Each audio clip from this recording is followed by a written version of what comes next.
Christmas time. What does that mean to you? When I say the words candy canes and reindeers, poinsettias and wreaths, a special holiday meal or Christmas cards, what comes to your mind? Take a minute, close your eyes. I'll say them again.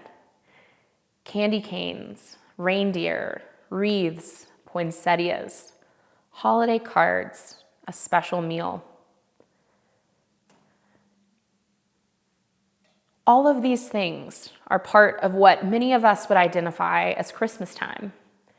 If you're living in Steamboat Springs, you also might add in snow. All of these things are part of how we envision our Christmas season. What things came to mind for you as you closed your eyes and imagined those things? Maybe it was your family or your friends that you share this time with.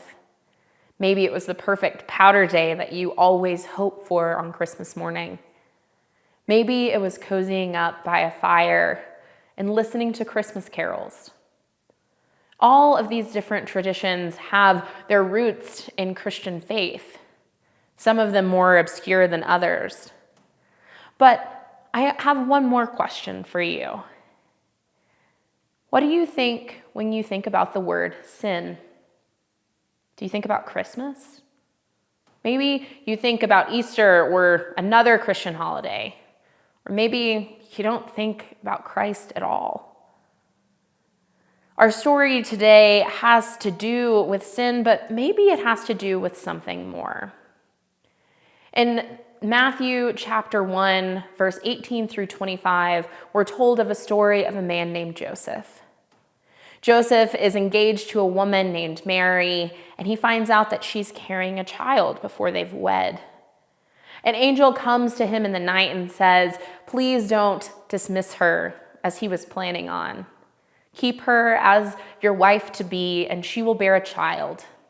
He will be a child of God, and he will be named Jesus, called Emmanuel, God with us. And he will come to relieve people of their sins." And so Joseph did. He did stay engaged to Mary, and that is the first part of what we know often as the Christmas story. It has nothing to do with candy canes or reindeer, poinsettias, or even cozy fireplaces.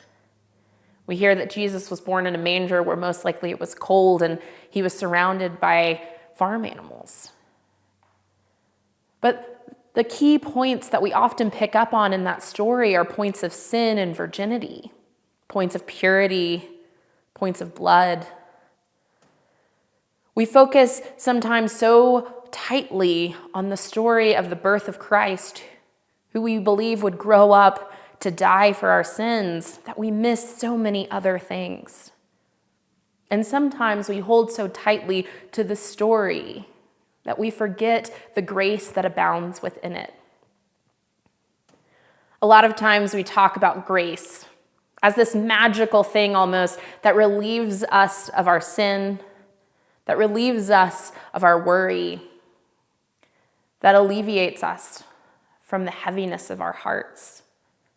But we don't talk about grace a lot at Christmas time, do we?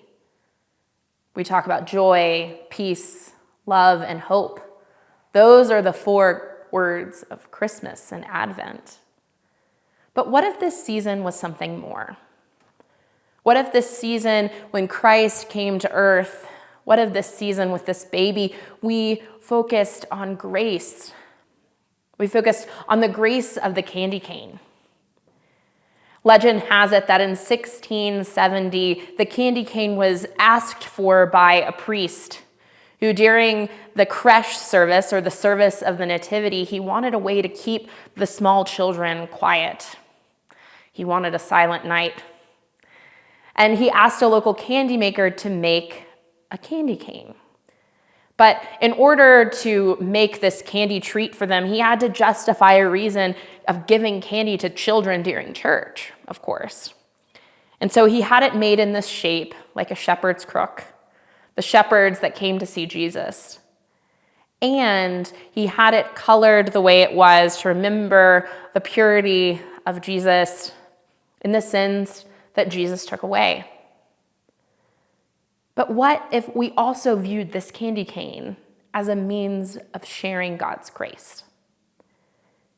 Even if we know that story and we hold it dear to our hearts, it doesn't mean that the moment I share a candy cane with a child or an adult, that story doesn't sink in some kind of way, but in a way of grace, a way in which love has been transferred, a way in which care has been shared. What about the poinsettias? They're representative of the star that led the shepherds and the wise men to baby Jesus. It's said that the red represents, once again, those sins that we are asked to take, we ask Jesus to take away. And the white poinsettias are representative of the purity of Christ. Same thing. But what if when we gave a poinsettia to someone, it was an act of grace? It was an act of sharing God's love, regardless of the verbalization of those words with another person. And stockings and reindeer. St. Nicholas. St. Nicholas was known for helping the poor, especially during this season of Christmas. He was known for throwing little bags into windows, sometimes with coins in them. And one time it landed in a shoe. And that's why we hang our stockings. We hang our stockings for little things to be dropped in them. Expressions of love, expressions of grace.